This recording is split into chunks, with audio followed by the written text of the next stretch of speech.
जय हिंद दोस्तों, आप सभी का स्वागत है मेरे YouTube चैनल पे। आज हम लोग उत्तक के बारे में सीखेंगे क्योंकि इससे बहुत ज़्यादा परीक्षाओं में पूछा जा रहा है, खास करके रेलवे में बहुत ज़्यादा क्वेश्चन पूछा जा रहा है। तो इसके बारे में हम लोग देखेंगे। तो सबसे पहले हम थोड़ा सा बेसिक कुछ बता देते हैं। जैसे कि आप किसी मकान की संरचना करते हैं, कोई घर बनाते हैं, उसमें सबसे पहले क्या चीज़ों की ज़रूरत पड़ती है, उसका बेसिक क्या होता है। रोड़ी, बजड़ी, बालू, सीमेंट, ईंट, ये सब मिला करके एक दीवार का निर्माण करते हैं, एक दीवार खड़ा करते हैं और बहुत सारे दीवार जो है कि मिल करके एक मकान का निर्माण करता है। उसी तरह से हमारे ध्यान दीजिएगा, बहुकोशिकीय जीव जंतु जो होता है उसमें सबसे छोटी इकाई जो होती है वो कोशिका होती है, क्योंकि जितने भी बहुकोशिकीय जीव जंतु है या एक कोशिकीय जीव जंतु भी है, ठीक है, जीव है, उसमें जो होता है, ध्यान दीजिएगा, सबसे छोटी इकाई कोशिका ही होता है, क्योंकि उसका शरीर जो है कोशिका मतलब बहुत सारे कोशिकाओं से मिलकर के बना होता है। तो कहा जाए कि शरीर की, है ना, किसी भी जीव जंतु के शरीर की जो क्रियात्मक एवं संरचनात्मक इकाई जो होता है वह कोशिका ही होता है। क्या होता है? कोशिका ही। तो हम अभी बता रहे थे, ध्यान दीजिएगा, कि बहुत सारे कोशिका मिल करके एक टिश्यू का निर्माण करता है यानी उत्तक, और बहुत सारे उत्तक मिल करके एक अंग का निर्माण करता है, मतलब ऑर्गन का निर्माण करता है, और बहुत सारे ऑर्गन मिल करके, अंग मिल करके एक ऑर्गन सिस्टम का निर्माण करता है, और बहुत सारे ऑर्गन सिस्टम मिल करके एक बॉडी का निर्माण करता है, मतलब बहुत सारे अंग तंत्र मिल करके जो है एक शरीर का निर्माण करता है। तो आज हम देखेंगे उत्तक के बारे में। आज किसके बारे में देखेंगे? उत्तक के बारे में। उत्तक को दो भागों में बांटा गया, एक पादप उत्तक और एक जंतु उत्तक, प्लांट टिश्यू और एनिमल टिश्यू। तो हम जंतु उत्तक जो है उसको हम नेक्स्ट वीडियो में देखेंगे। पहले हम पादप उत्तक के बारे में देख लेते हैं। पादप उत्तक को, ध्यान दीजिएगा, प्लांट टिश्यू पादप उत्तक को दो भागों में बांटा गया है, एक विभज्य उत्तक, एक अस्थायी उत्तक, है ना। एक विभज्य उत्तक, एक अस्थायी उत्तक। विभज्य उत्तक में जो है, इसमें ध्यान दीजिएगा, विभाजन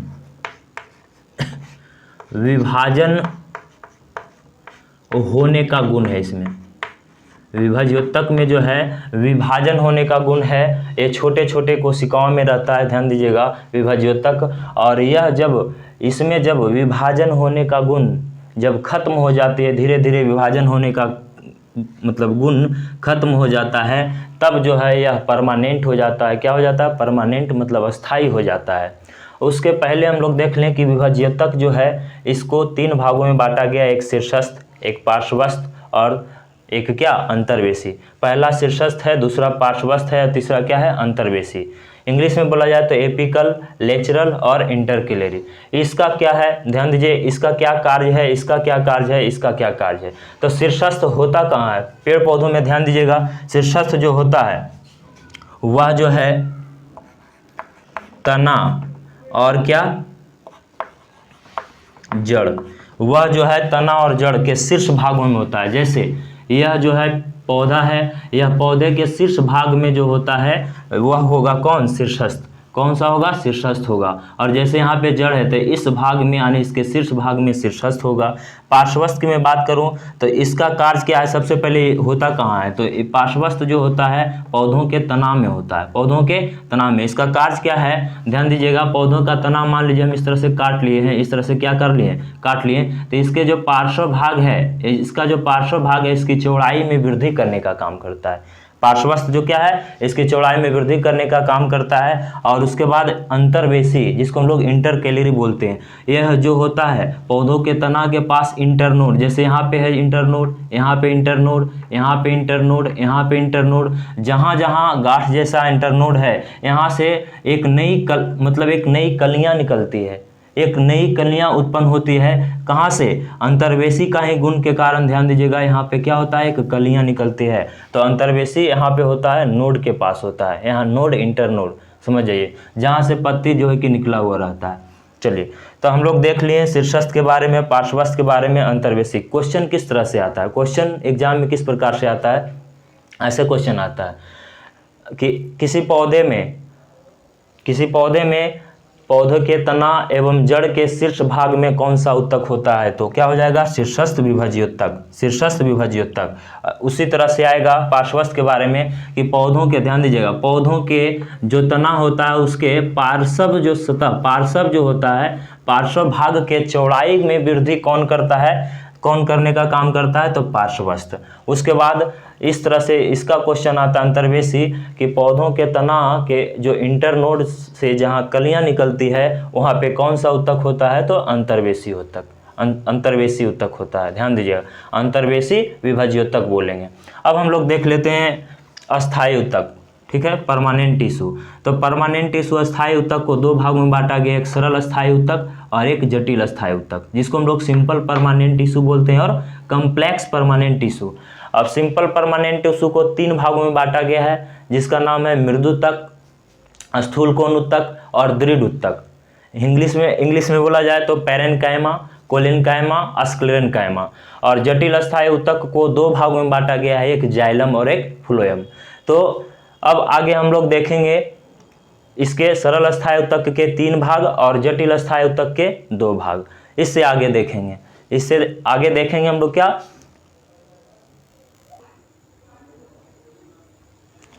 अब हम लोग देखेंगे सरल अस्थायी उत्तक के बारे में, है ना। हम बताए थे कि सरल अस्थायी उत्तक 3 भागों में बटा हुआ है ना। पहला मृदुतक, दूसरा स्थूल कोण उत्तक, तीसरा दृढ़ उत्तक। जिसको ध्यान दीजिएगा, मृदुतक को इंग्लिश में पैरेन्काइमा बोलते हैं, स्थूल कोण उत्तक को इंग्लिश में कोलेनकाइमा और दृढ़ उत्तक को इंग्लिश में स्क्लेरेन्काइमा। ध्यान दीजिएगा, एग्जाम में बाइलिंगुअल पूछता है। बाइलिंगुअल मतलब या तो हो सकता है हिंदी में ऐसा दे दे दृढ़ उत्तक या स्क्लेरेन्काइमा दे दे, तो दोनों याद रखना आपको पड़ेगा, इंग्लिश और हिंदी दोनों। तो सबसे पहले मृदुतक के बारे में हम लोग देखेंगे पैरेन्काइमा। तो पैरेन्काइमा का जो होता है, ध्यान दीजिएगा, ये जो कोशिका है, ध्यान दीजिएगा, यह जो कोशिका से मिलकर उत्तक जो बना होता है, ये जो कोशिका है, इसके बीच में जो है अंतरकोशिकीय, देखिए अंतरकोशिकीय क्षेत्र होता है, देखो बीच वाला, ये जो बीच वाला होता है अंतरकोशिकीय क्षेत्र रहता है। इसमें जो है अंतरकोशिकीय क्षेत्र बड़ा होता है। इसकी कोशिका भित्ति जो होती है, यानी सेल वाल जो होती है, क्या होती है, बहुत पतली होती है। कोशिका भित्ति क्या होती है, पतली। इससे बहुत ज़्यादा, ध्यान दीजिएगा, अंतरकोशिकीय क्षेत्र बड़ा है, इससे बहुत ज़्यादा क्वेश्चन पूछता है और पूछा भी है रेलवे में, ग्रुप डी में। ध्यान दीजिएगा, अंतरकोशिकीय क्षेत्र ऐसा पूछता है कि किस उत्तक के कोशिकाओं के बीच अंतरकोशिकीय क्षेत्र बड़ा होता है, तो आंसर क्या देना है, पैरेन्काइमा, जिसको हम लोग मृदुतक बोलते हैं। दूसरा, अब हम आते हैं किसमें, स्थूल कोण उत्तक में। स्थूल कोण उत्तक, इसी को कोलेनकाइमा बोला जाता है। इसकी कोशिका भित्ति मुलायम एवं लचीली होती है।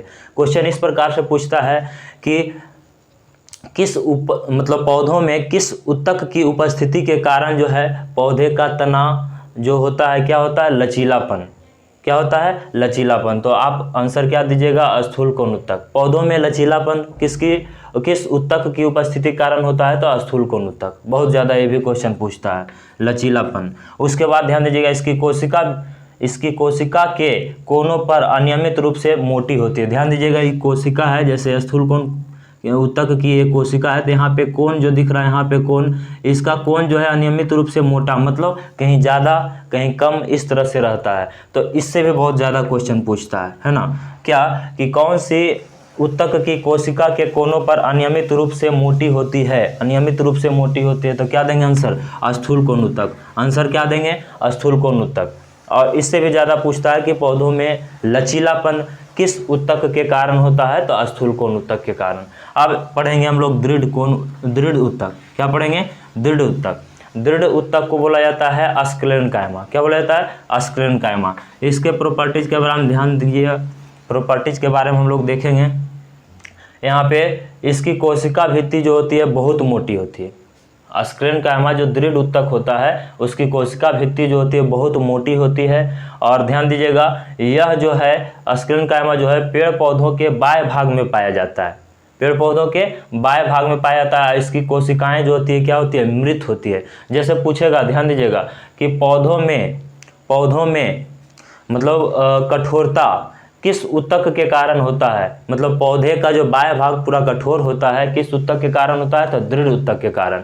जैसे बोलेगा कि नारियल का ऊपर का भाग जो होता है ऊपर का जो लेयर होता है वो पूरा कठोर होता है, किस ऊतक की उपस्थिति के कारण? तो अस्क्लेन कायमा की उपस्थिति के कारण। कोई भी पेड़ पौधा के बाहरी भाग जो होता है, बाहरी हिस्सा पेड़ का, वह जो होता है दृढ़ ऊतक की उपस्थिति के कारण ही क्या होता है? पूरा कठोर होता है। और ध्यान दीजिएगा, दृढ़ ऊतक की कोशिका भित्ति जो होती है कठोर और मोटी जो होती है, ध्यान दीजिएगा किसके कारण? तो लिग्निन की उपस्थिति के कारण।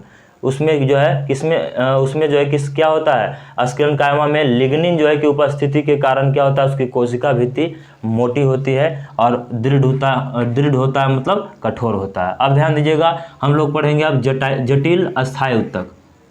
किसके बारे में? जटिल अस्थायी ऊतक के बारे में हम लोग पढ़ेंगे, कॉम्प्लेक्स परमानेंट टिश्यू के बारे में। तो यहाँ पे ध्यान दीजिएगा, ये जो जटिल अस्थायी ऊतक है, यह जो है इसकी कोशिकाएं मृत होती है, मरा हुआ। ध्यान दीजिएगा मैं क्या बोलना चाह रहा हूँ, सरल अस्थायी ऊतक के दृढ़ ऊतक की कोशिकाएं मृत होती है और जटिल अस्थायी ऊतक के जो भी कोशिकाएं होती है, या तो जाइलम में हो या फ्लोएम में हो, दोनों की कोशिकाएं क्या होती है? मरा हुआ। दोनों की कोशिकाएं मरा हुआ। तो पूछता है इनमें से किस ऊतक की कोशिकाएं जो होती है मृत होती है? अगर जाइलम फ्लोएम में कोई भी रहे, या तो फिर ये अस्क्लेन कायमा का ऑप्शन में अगर वहाँ पे रहे, तो क्या करना है? इसी तीन में से कोई ऑप्शन करना है, अगर दिया रहे तब। ध्यान दीजिएगा, अब जटिल अस्थायी ऊतक दो भागों में बटा हुआ, एक जाइलम एक फ्लोएम। जाइलम का क्या काम है?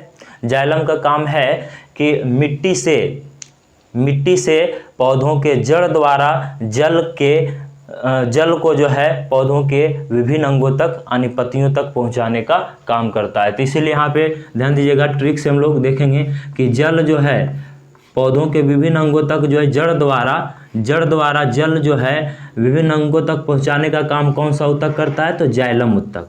तो इसको ऐसे याद रखेंगे, जल से जाइलम, जल से क्या? जाइलम, मतलब जल ले जाने का काम कौन करता है? जाइलम ऊतक। उसी तरह से इसको भोजन को हम लोग फल से डिनोट करेंगे, ठीक है, फल। तब भोजन, ध्यान दीजिएगा, पेड़ पौधों के पत्तियों द्वारा जो भोजन बनाया जाता है, पत्ती के द्वारा भोजन बनाने के बाद जो है पौधों के विभिन्न अंगों तक पहुंचाने का काम जो है कि किस ऊतक के कारण होता है, मतलब कौन सा ऊतक करता है? तो फ्लोएम ऊतक जो है कि पौधों के विभिन्न भागों में जो है फलों को, मतलब भोजन को पहुंचाने का काम करता है। कौन? फ्लोएम। तो आज जो है कि हम लोग देख लिए सरल अस्थायी ऊतक और जटिल अस्थायी ऊतक। इसका क्वेश्चन बहुत ज़्यादा पूछता है। ये भी पूछता है क्या कि दृढ़ ऊतक में किसकी उपस्थिति के कारण कोशिका भित्ति क्या होती है? मोटी और कठोर होती है। तो लिग्निन की उपस्थिति के कारण। तो आज सेशन यहीं तक रहता है, और इससे रिलेटेड जैसे कि हम बताए थे जंतु तक, तो नेक्स्ट वीडियो में हम लोग देखेंगे। तो तब तक के लिए धन्यवाद।